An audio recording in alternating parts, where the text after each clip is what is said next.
کرتے ہیں کہ وہ کون سی چیزیں ہیں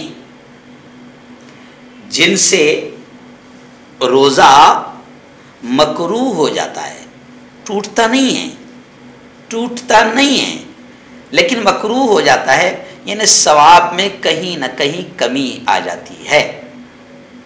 بہت چھوٹی سی چیز ہے، اس کا دھیان رکھنا بہت ضروری ہے تاکہ ہمارا پورا روزہ، مکمل روزہ محفوظ رہے اور اللہ کے دربار میں بالکل قابل قبول ہو. اس کی کوشش ہم سب نے کرنا چاہیے. چلیے آئیے انہی چیزوں پر ہم بات کرتے ہیں جن سے روزہ صرف مکروہ ہو جاتا ہے، کم ہو جاتا ہے. آئندہ کل پھر بتائیں گے کہ ان سے روزہ ڈائریکٹ ختم ہو جاتا ہے، ٹوٹ جاتا ہے. لیکن آج یہ سن لیں. تو پہلی چیز کہ پیٹھ پیچھے کسی کی برائی کرنا، چغلی کرنا، گالی گفتار کرنا، سخت کلامی کرنا، چیخنا، چلانا، فضول باتیں کرنا، لڑائی جھگڑا کرنا، یہ وہ چیزیں ہیں جن سے روزہ مکروہ ہو جاتا ہے، یعنی جن سے روزے کا ثواب کم ہو جاتا ہے، ٹوٹتا نہیں ہے. اور یہ چیزیں بھی بتانا اس لیے ضروری ہے کیونکہ بہت سارے لوگ اب روزہ رکھے ہیں، اب کام کچھ نہیں ہے تو بیٹھ جاتے ہیں. خیر عورتوں کی بات تو میں نہیں کر رہا ہوں، عورتوں کا یہ اللہ حفاظت کرے، عورتیں زیادہ یہ کام کرتی ہے، لیکن آج کل یہ چیزیں مردوں میں بھی آ گئی ہے. اب بیٹھ گئے تو کوئی دینی باتیں تو نہیں کریں گے، کوئی قرآن کی تفسیر کی بات تو نہیں کریں گے، اب اس کی چغلی کرتے ہیں. جی ہاں. اچھا کچھ لوگ چیختے ہیں، چلاتے ہیں، سخت کلامی کرتے ہیں. اب وہ روزے میں ظاہر بات ہے کبھی بھوک لگتی ہے، کبھی شوگر کم ہو جاتی ہے یا کبھی شوگر زیادہ ہو جاتی ہے، یا روزے میں تکلیف ہوتی ہے تو اس کا غصہ آدمی کہیں اور نکالتا ہے. اچھا کچھ لوگ فضول باتیں کرتے ہیں.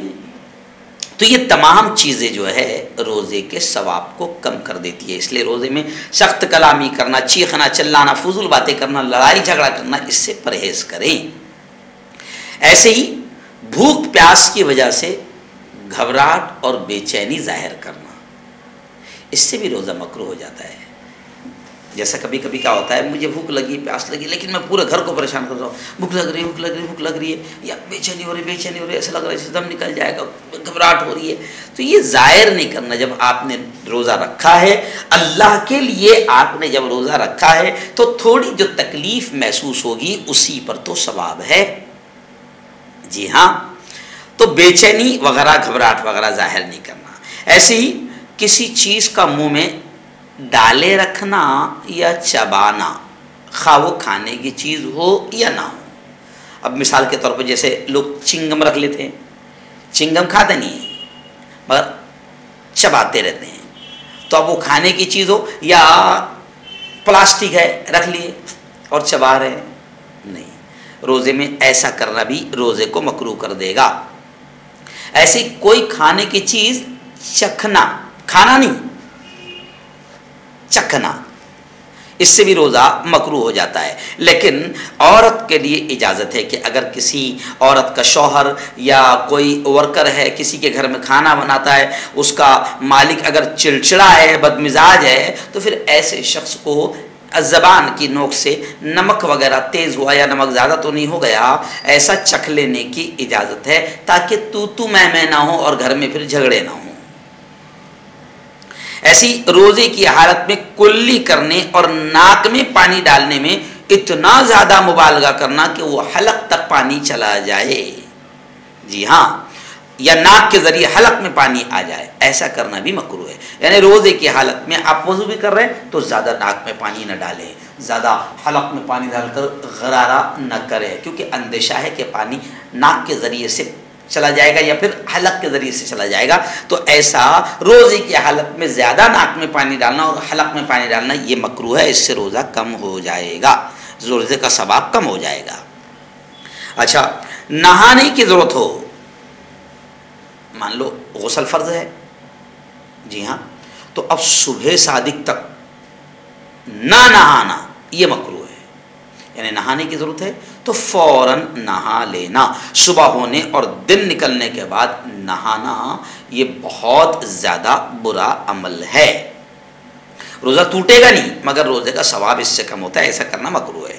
ایسے ہی کوئلہ چبا کر منجن وغیرہ سے دانت صاف کرنا بعض لوگ جو ہے دانت وغیرہ صاف کرتے روزے کی حالت میں، یہ مکروہ ہے، چاہے پھر وہ کوئلہ وغیرہ ہو یا ٹوتھ پیسٹ وغیرہ ہو یا کوئی بھی کریم ہو یا کوئی بھی پاؤڈر ہو، اس سے روزے کی حالت میں دانت صاف کرنا مکروہ ہے۔ ایسی منہ میں بہت سا تھوک جمع کر کے نگل جانا، ابھی تھوک آ رہا ہے تو اب پانی تو پینے کی اجازت نہیں ہے، لیکن تھوک سے روزہ نہیں ٹوٹتا ہے، تو اب کچھ لوگ کیا کر رہے ہیں کہ منہ میں تھوک جمع کر کے رکھ رہے اور پھر نکل رہے تاکہ تھوڑا سا حلق گیلا ہو جائے اور پانی جیسا مزہ آ جائے، یہ کرنا مکروہ ہے۔ ایسے ہی چنے سے کم کوئی چیز اٹکی ہو، دانت میں کوئی چیز رہ گئی اور چنے سے کم اگر ہے تو اس کو نگل جانا، آ گئی تو اس کو پھینک دینے کا، نگلنا نہیں، ایسا کرنا مکروہ ہے، نگل لینا مکروہ ہے۔ اگر یہ خیال ہو کہ اس کو اپنے اوپر قابو نہیں رہیں گا، اپنے اوپر قابو نہیں رہے گا، اگر یہ پتہ ہے تو پھر عورت کا بوسہ لینا، عورت کو چومنا، اس سے بغل گیر ہونا یہ مکروہ ہے۔ لیکن اگر یہ خدشہ نہ ہو تو کوئی حرج نہیں، مگر جوان آدمی کو ہر حال میں اس سے بچنا چاہیے۔ اور گزشتہ کل میں نے کہا مسجد میں کہ بھئی نئے نویلے جوڑے کو تو بچنا ہی چاہیے، اور عورت کا ہونٹ منہ میں لینا ہر حال میں مکروہ ہے، چاہے اپنے آپ پر قابو رہنے کا ہی یقین کیوں نہ ہو تو بھی مکروہ ہے۔ اپنے منہ سے چبا کر بچے کو کوئی چیز کھلانا یہ بھی مکروہ ہے۔ تو یہ وہ چیزیں ہیں جو باریک چیزیں ہیں، لوگ دھیان نہیں دیتے ہیں۔ آپ بھی اس کو ایک بار اور سنیں، بار بار سنیں، تاکہ اچھے سے مسئلہ ذہن میں بیٹھ جائے اور ثواب کی نیت سے دوسروں تک ان کو پہنچائے۔